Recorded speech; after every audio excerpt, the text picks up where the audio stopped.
Everybody, welcome to the Bluebeam Revu Under the Hood webinar series that's presented by Orange Blade Consultants.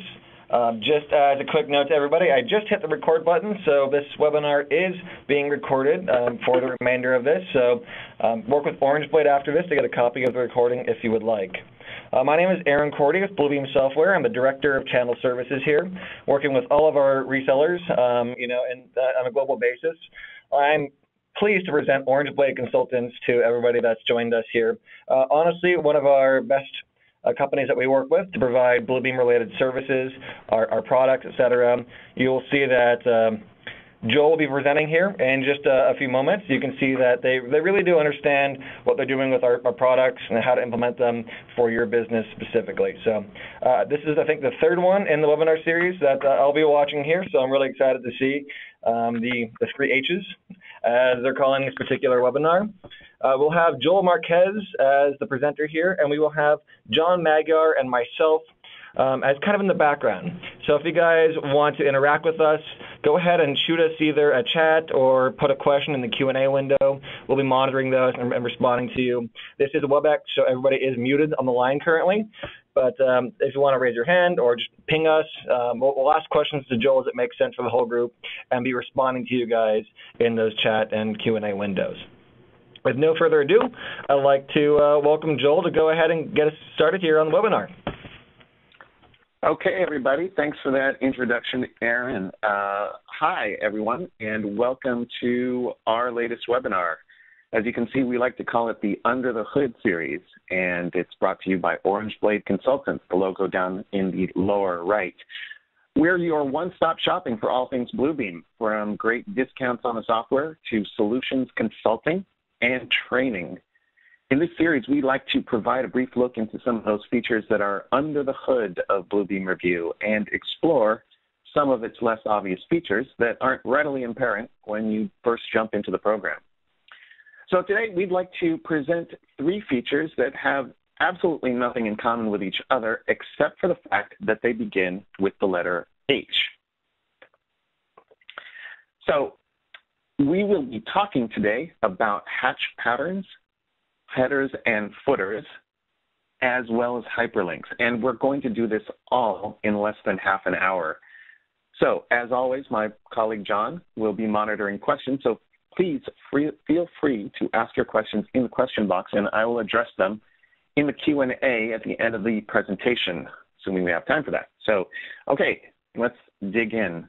So the first thing we want to talk about today is headers and footers.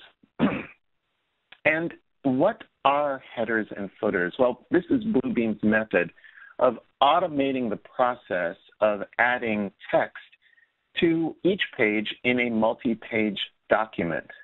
So let's say, for example, that we have a PDF that looks like this. This is a simple concrete specifications file, and when it was originally generated, it didn't have a lot of the things that we'd like to have on every single page. So, so one of the things we might want to add to this is a copyright symbol. This is a document that was generated by the AIA, but it doesn't have their copyright symbol on this. So we'd like to add this to every single page in the document. Now, how would we do that? Well, we could actually just add a text box to each page, but as you can see that there's a lot of pages in this document. So we'd like to automate that process, and Bluebeam has a feature that lets us do just that. So to use this headers and footers feature, we'll want to go over to the Document tab and find this Headers and Footers menu button over here. All we have to do is click on it, and it gives us this dialog box. Now, as you can see from this dialog box, it gives you a little thumbnail preview of the 6 corners of the documents, 6 parts of the documents where Bluebeam can add text in a repeatable pattern. So let's add our copyright symbol to this. Let's just type in under header left. I'm just going to click an insertion point here that says copyright 2011 AIA. Now you can see that it's taken the left side of the top section of the header. So this is the top part of every single page in the document, and it gives us a little preview for that. So if I hit the OK button right now, it adds that piece of text to every single page. So I can go to every page here and find that same symbol. I'll go to page 4, and there it is. So that's a very quick way of adding text to every single page. Now, let's say that we'd like to add a title to the document so that we know no matter what page we're on, what this document represents. So let's just go back up to our headers and footers and find the center section of the headers. So I'm just going to type in a title here.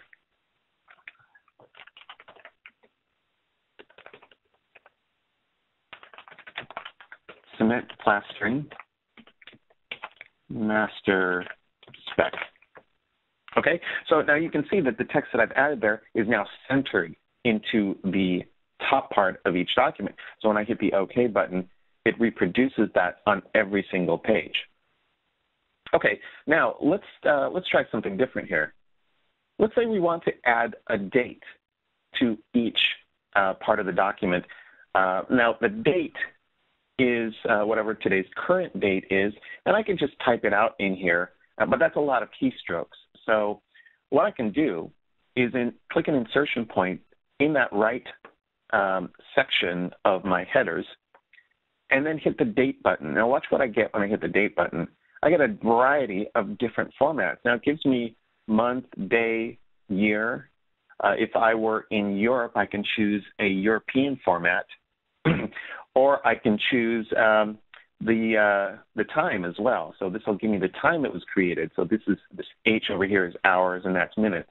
But since I'm broadcasting this to you from California, I'm going to choose the standard American format.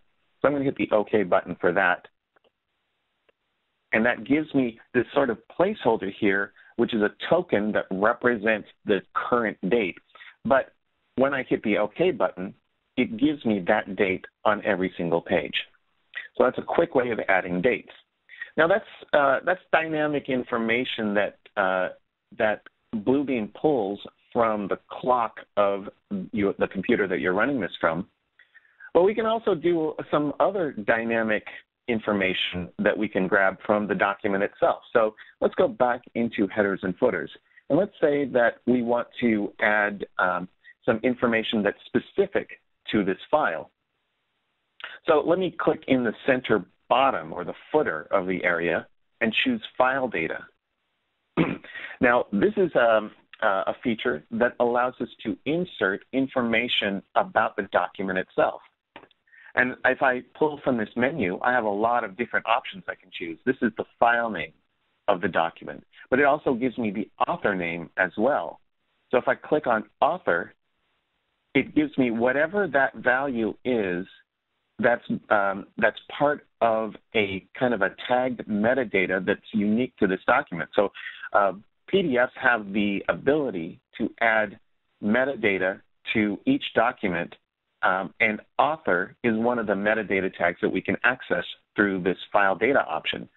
So if I hit the OK button right now, it inserts the author tag in there.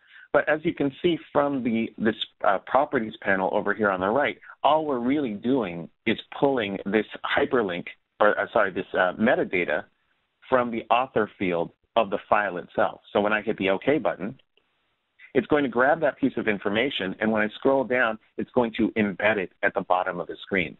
All right, well, that's all static kind of data that we're pulling from the document. Now, what if we wanted to add a page number? The page number is going to be unique to every single page, and so it would kind of defeat the purpose for us if we were wanting to do this manually because we would have to create a unique page number for each page. But let's go back up to headers and footers and see what the feature will give us.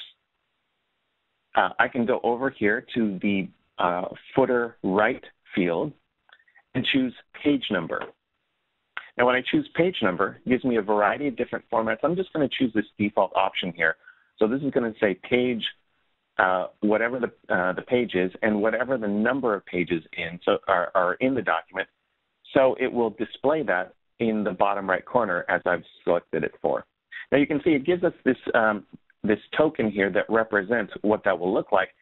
And so if I hit the OK button right now, it will generate it for each page so that it'll be unique for every single page. So as I go through the next part of the document, here is page 2, and then page 3 will follow that. So it gives us a unique page for each page in the document. Now, there's one other thing that I want to talk about for headers and footers. So let's go back up here to the headers and footers dialog. There's an option here called Bates number. Now, if you're in the legal profession, you might already know what that is. But a Bates number is a special format for legal documents. In the discovery process, prior to going through a trial, there's a lot of documentation that needs to be recorded and kept track of. So during this process, there's a need to keep track of the overwhelming number of documents that can be part of a trial. Now, prior to electronic documents, this was done with a mechanical stamp that would fix a unique number to each page. So someone would actually have to sit there with a stack of paper and stamp each item by hand, not just each document, but each page of every document. Now, with Bluebeam and PDFs, we can actually automate that process. So let me demonstrate by going into this lower left footer, and I'll click on the Bates number option. Now, because we know that we're going to be dealing with a lot of documents here, I'm going to choose 6 digits, but this is configurable, so we can change the number of digits we want to use. I'm just going to use number 1 for the starting number. Now, I can also add a prefix and a suffix. So this is frequently done to keep track of what project or what trial is that the documents are connected to. So I'm just going to choose cement spec here as my prefix, and then I'll hit the OK button. So it gives me this token here with some text that represents what the what my prefix is supposed to be. Now, someone asked in the questions whether we can add an image to the headers, and unfortunately not, but I have an answer for that that might be useful to you if we want to add an image to every single page in the document. Let me get to that let me first demonstrate the Bates numbering option here. I'm just going to hit the OK button, and it adds that number to every single page in our document.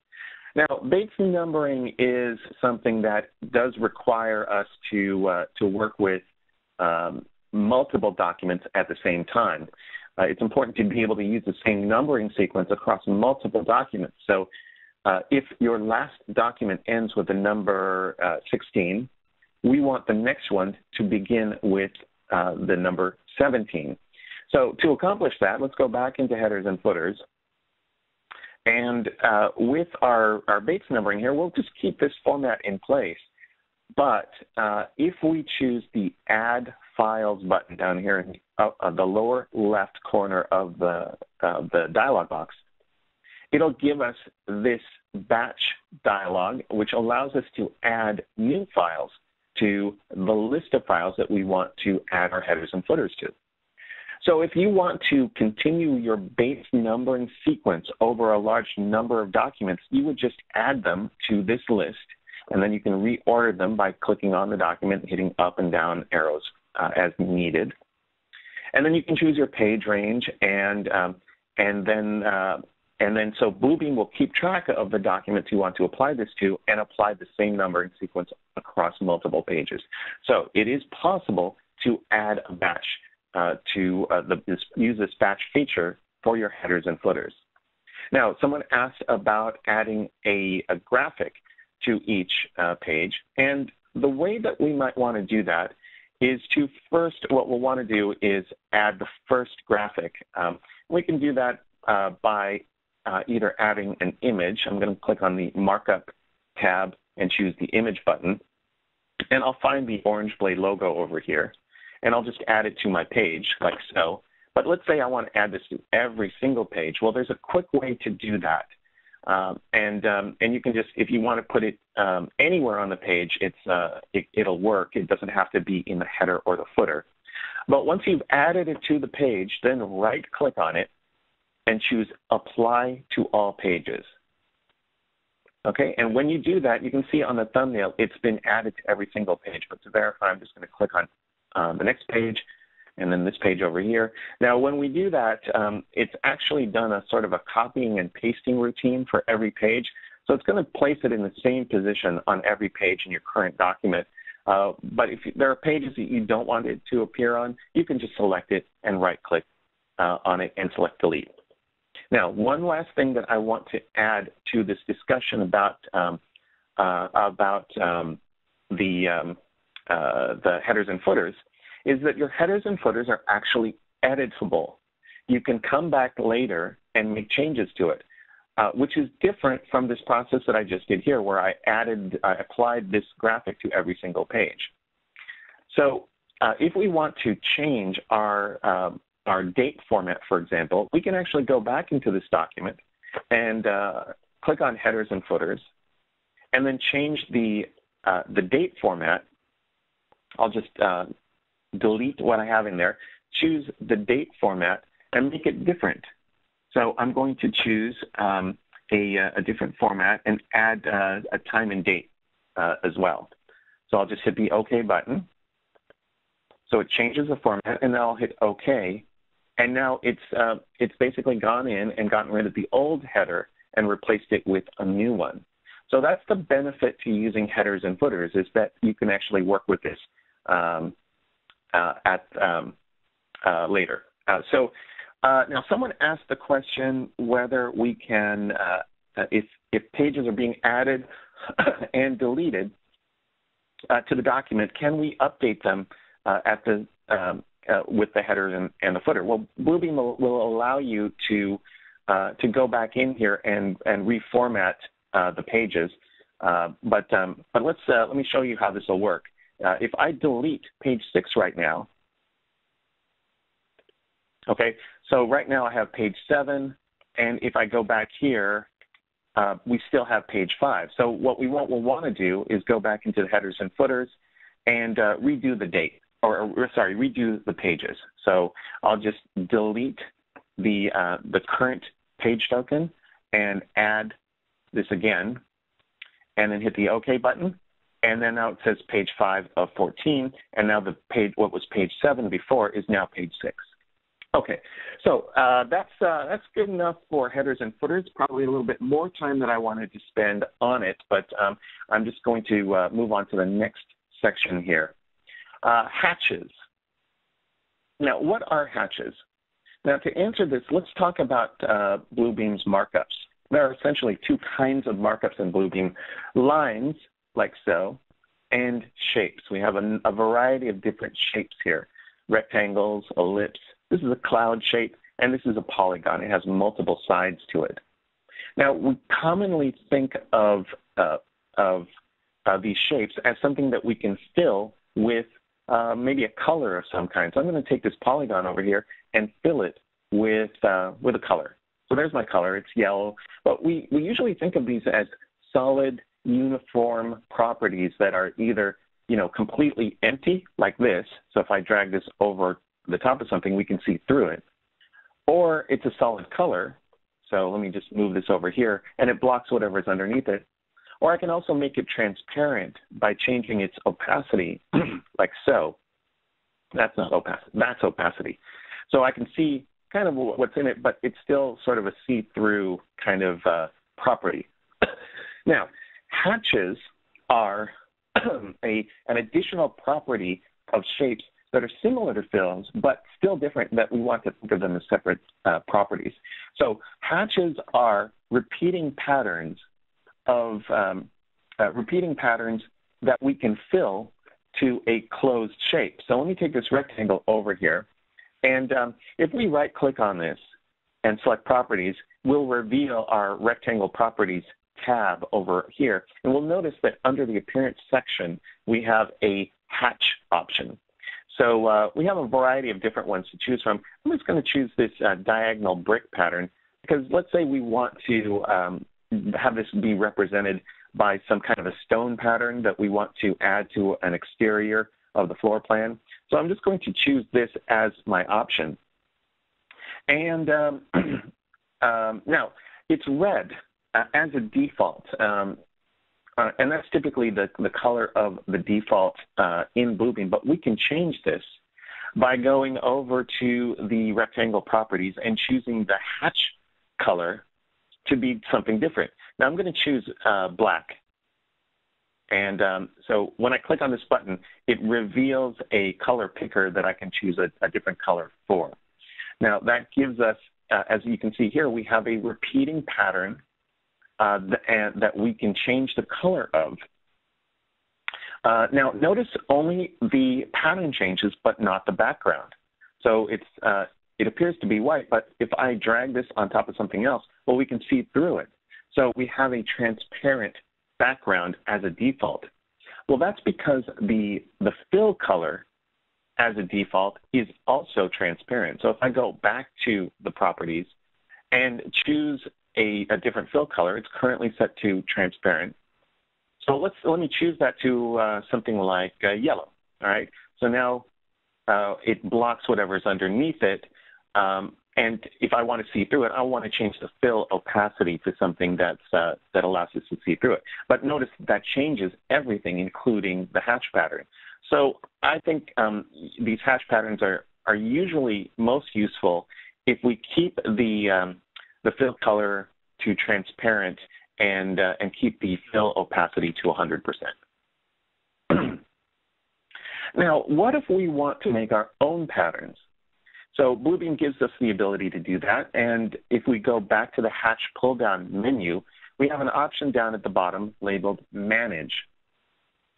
So here we have our hatch pattern manager, and this is the standard set of hatch patterns that we are given when we install the program for the first time.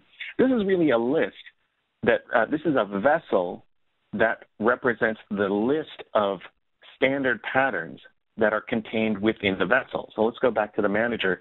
So this list represents all the options that we had there to begin with. Now we can create a new vessel or a new grouping of hatch patterns by clicking on Add. And I'm going to make a new one, and I'm going to call it Orange Blade Hatches. And I'll just hit the OK button. Now, this gives us a way to make our patterns, and I'm not going to spend a whole lot of time on it because we can do some really intricate things with it, but I'll just show you how to make a new one here. I'm just going to hit the plus sign to create a new hatch, and I'm going to call it Hatch 1. And I'm just going to create some random noise here, but we can do that by hitting any of these drawing tools over here. Here's a large dot that I'm going to add, and I'm going to add a small dot as well, and then I'm going to also add a line. Now, notice that when I add any of these items, it's snapping to this grid that's available to me. These little blue dots represent the grid. Now, this allows us to line up our patterns so that we can work with them as more of an accurate sort of measurement of the elements that we're putting in here. Now, if I wanted to have it be a little bit more random, I can turn that option off, and now I can place my elements in alternative spaces. Now, one other thing that we can do with this is that this window here represents a border that gives us a little bit of space so that if the pattern is repeating and we want the space to be around each pattern block, then we want to restrict all the elements that we add to the pattern generator within this dotted line square. But if we wanted it to be continuous pattern, like the brick pattern that we created earlier, well, we'll want to extend it past that border so that it goes past it. Now you can see that here's a snapshot of what that might look like when we apply it to a shape. But so this is, like I said, this is kind of a noisy pattern here, but it'll serve the purpose. So I'm just going to hit the OK button right now to demonstrate. And so here's our new grouping of hatches that we've created. We only have one there right now, but when I hit the OK button and then go to my hatch pull-down menu, I now have my standard list and now the new one that I created, and all I have to do is select it, and then it applies it to the closed shape that I had created earlier. Now, one last thing that I want to say about the hatch patterns is that a frequent question by AutoCAD users is, can we import some of the hatch patterns that that AutoCAD has available to its library? And there is a huge library of AutoCAD patterns out there, because a lot of third-party developers continue to supply them for AutoCAD's very large audience.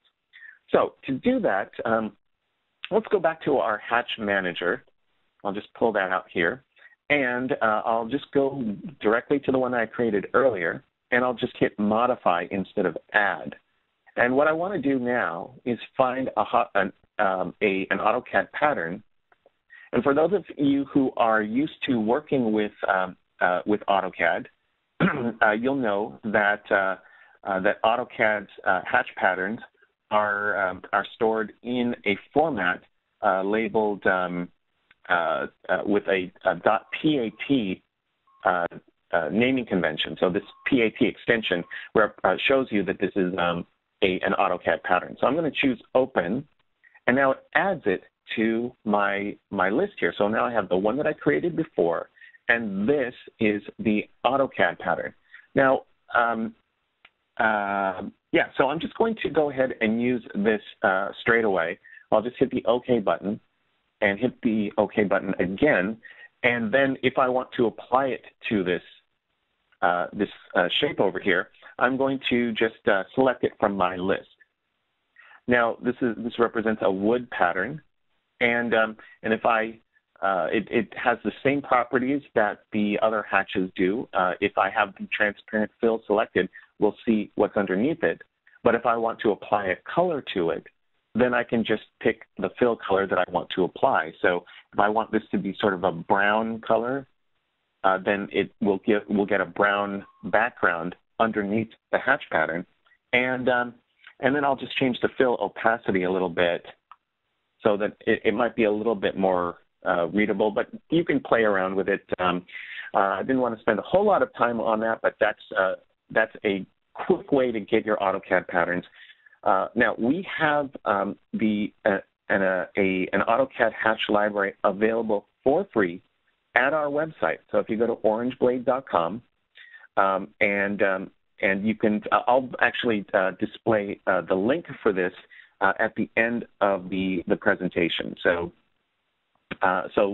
let me just move on to the next section, but just suffice to know that we do have this, we have the ability to add this to our, or you have the ability to grab this from our website. So I'll get you that hyperlink when we're at the end of the presentation. Okay, so the next thing I want to talk about is hyperlinks. Oh, my colleague John, by the way, wanted to let everyone know that anyone who's interested in looking at the link to the Orange Blade website, where the hatch libraries are created or stored, can just look at the link that's in the chat box. So if you're interested in that, just take a look at the chat box and it should be in there. All right, so the last thing we want to talk about today is hyperlinks. So let me see if I can get through this pretty quick. Now, hyperlinks are an enormous subject in Bluebeam. There's all kinds of things to say about it, but I want to just highlight some of the more useful features from a basic level. Now, what is a hyperlink? Now, a hyperlink is simply a region on the page that we can create that allows us to, it basically allows you to jump to some other place when you click on it. So let's find an example here. Let's say that I've got this plan sheet over here. Here's a floor plan. And I want to look at a detailed view of this particular staircase over here that's somewhere else in the document. And I know it's somewhere else in the document because I I go back and forth navigating through this document all the time. Now, to find it, I would ordinarily, if I need a question answered about this staircase, I'd have to just really search through the document. I can use the thumbnails for that. This kind of looks like the page I'm looking for, so I'll scroll, or I'll just click on the thumbnail. But now I have to navigate over here and scroll around and see if I can find the one that I'm looking for. I think this is it. So I can just find the question that I need answered from here. Well, that's a lot of mouse clicks. So here's a better way to do it. So let me go back to my original page and generate a hyperlink for that detail. Now, what I'm going to do is go to the Markup tab over here and click on the Hyperlink button. Now, one of the beautiful things about Bluebeam is that you can also find a keyboard shortcut for any of the tools that you need just by hovering over the tool in question. So this gives me a Shift-H. So I can also activate the Hyperlink tool just by clicking on Shift-H. And I just did that just there. So I'm going to draw a rectangle around the staircase region, like so, and then I get this dialog box that asks me to do an action. Now, what I want to do here, just to really tighten up where I'm going to jump to, is choose the Snapshot View action. I'm going to click on Snapshot View and hit Get Rectangle, and now I get another rectangle that I can apply to the page that I want to jump to. So I'm going to navigate to this page down here, and then I'm going to find the item that I need. Now, I still have the item selected. How do I get to that page or that part of the page without losing the tool? Well, I can hold down the space bar, and that turns the current tool into the pan tool. So now I'm just going to move over to find the one that that I want to draw a region around, and then let go of the space bar, and there I am. Now I'm going to draw a rectangle around this. And now I have the coordinates for that document or for that region of the page loaded into that hyperlink. So now I'll hit the OK button and let me go back to that page. And now when I go back to that page, and now notice that I still have my hyperlink tool selected, so I can create another one if I want to, another hyperlink if I want to. But let me navigate up to that page, and notice that when I have my hyperlink tool selected, the hyperlink region is blue, right? But that only appears when I'm in this hyperlink creation mode. So if I hit the escape key right now, it will drop the hyperlink tool, and it'll make that blue box disappear. But watch what happens when I move my mouse on top of that region. It turns from this hand or pan tool to a hand that has an index finger extended with an H in it, and that indicates that it's a hyperlink. So now I can click on it, and it takes me right to the detail that I specified earlier. So that's a quick way of doing this navigation. If you do a little bit of work at the beginning, it will allow you to quickly navigate through the document, saving you time on the back end. Now let me go back to my original view by hitting the previous view button, and there I am back at that staircase. So that's a quick way of doing it for that staircase, but as I go through the rest of my document, I've got another set of staircases here that need to represent the same detail. So what do I do for those? Do I have to create a hyperlink for each one and then navigate to back to that detail and create a new jump for every single instance of this? Well, Bluebeam has a feature that allows me to create a geographic region that I can now use as a reference area, and I can store it in a list for me to choose from. So to demonstrate this, I'm going to go over here to my Links tab. And the Links tab is something that I can access from the Tab Access pull-down menu up here in the upper left with this orange triangle. And I'll just choose Links. And that displays my Links tab. Now, here's the links that I created earlier, or this is the link that I created from page 1. Now, what I'm going to do, instead of creating a new link for this second element over here, I'm going to go to the Places section of my Links tab and click on the plus sign. And that allows me to add a place. Now, the place is that geographic region that allows me to use as a reference. So what I really need to do is go to that page. And so let me go back to thumbnails, go to the last page there with the detail, find that detail that I want to reference. So there it is right there. And then I'll go back to my Links tab, and I'll click on Place, or Add a Place, and then I'll call this Staircase Detail, and I'll choose Snapshot View and hit Get Rectangle and draw a rectangle around it.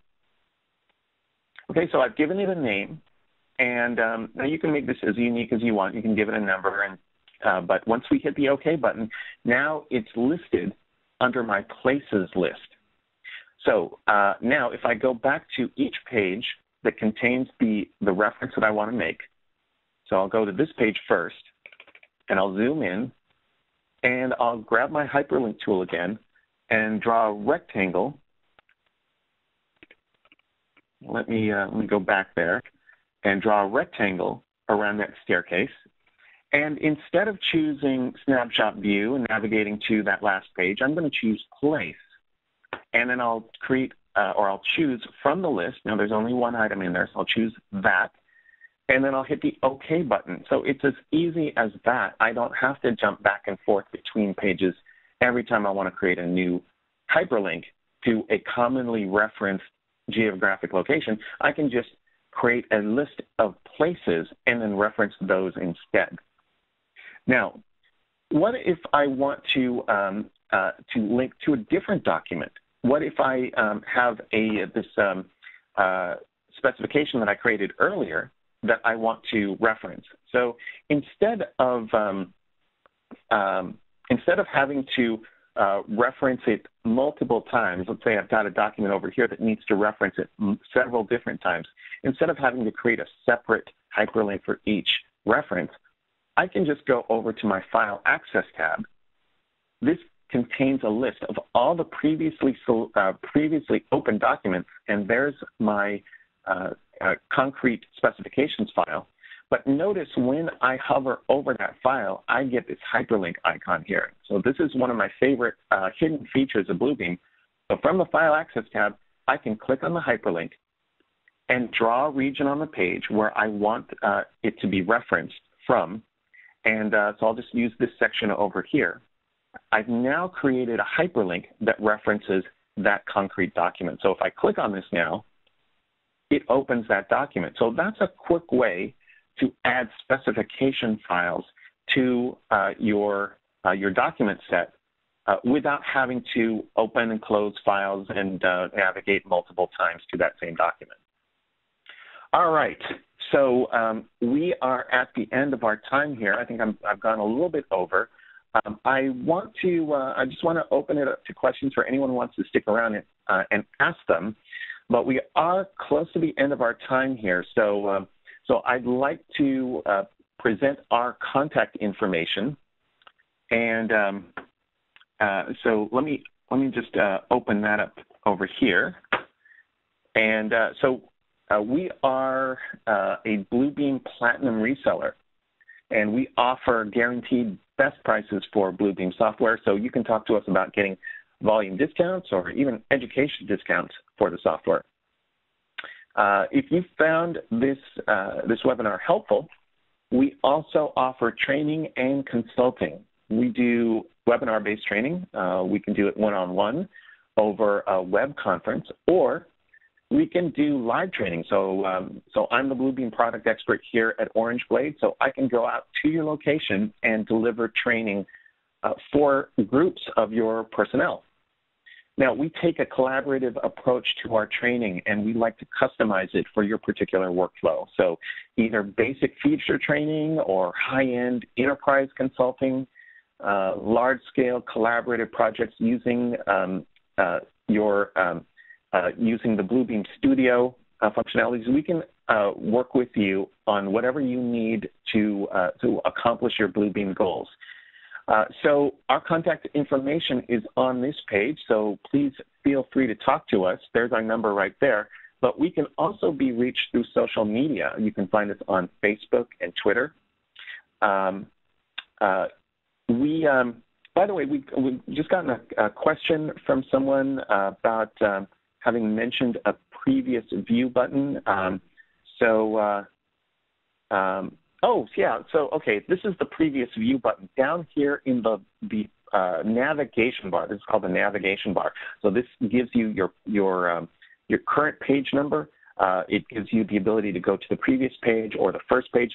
But this button down here is really useful for hyperlink navigation. So if you find yourself having jumped to a page and you now look at the now you're looking at the region of the page that you jumped to. Let me actually do that here. I'll click on the staircase detail. Now I'm here. Now I want to go back to my previous view without having to go to thumbnails and choose the page and navigate and zoom in to where I was before. I'll go down here to the previous view button, and that with one mouse button click takes me to what I was looking at in the previous view. As a counter to that, we also have the next view button. So whatever you were looking at originally, you can now jump to that next view, and you can toggle back and forth between the two by using these buttons. And for each particular view, you can just keep clicking back, and it will navigate through your previous views until you get back to several steps ago. Okay, any other questions while I wrap it up here? Again, this is where we can be found on social media. So here's our Facebook page. We are at our Facebook group is just called Orange Blade, or you can find us on Twitter at just simply @Twitter. And again, here's our telephone number down here at the bottom, or you can just go to our webpage, orangeblade.com, and find out pricing for the software that we offer, as well as videos, other interesting information regarding Bluebeam, and how to work with us to get your training accomplished. So for now, it looks like there aren't any other questions in the Q&A, so I'm just going to go ahead and sign off. But all attendees, I just want to add this as a reminder, all the attendees who came to this webinar will be sent an email that has a link to a recording of this webinar. So if you have colleagues that missed this webinar, you can share it with them, and then everyone will be able to partake in the letter H, joy. So thanks again for sitting in on our webinar, and have a great day, everybody. Joel, there's one more thing I wanted to add to our audience before everybody took off, and that is the batch link opportunity within Revu Extreme. That's version 12 or later. I had a couple people ask me about that. Did you want to run through that just real fast? Can I talk about it at a high level? It's kind of outside of the scope of what we wanted to talk about today, but it is a feature that allows you to create automated batch creation of your hyperlinks based on the text that's in your document. So if you have, it basically allows you to scan through your document. Actually, I think this would be a better example of that. It allows you to scan through your document for certain reference points, like document sheet number names, and to find references to this, where it exists in the rest of your document, so that you can easily build a quick hyperlink sort of table of contents functionality. Now, that's an extended discussion, but and we'll be happy to talk to you about it if you want to contact us.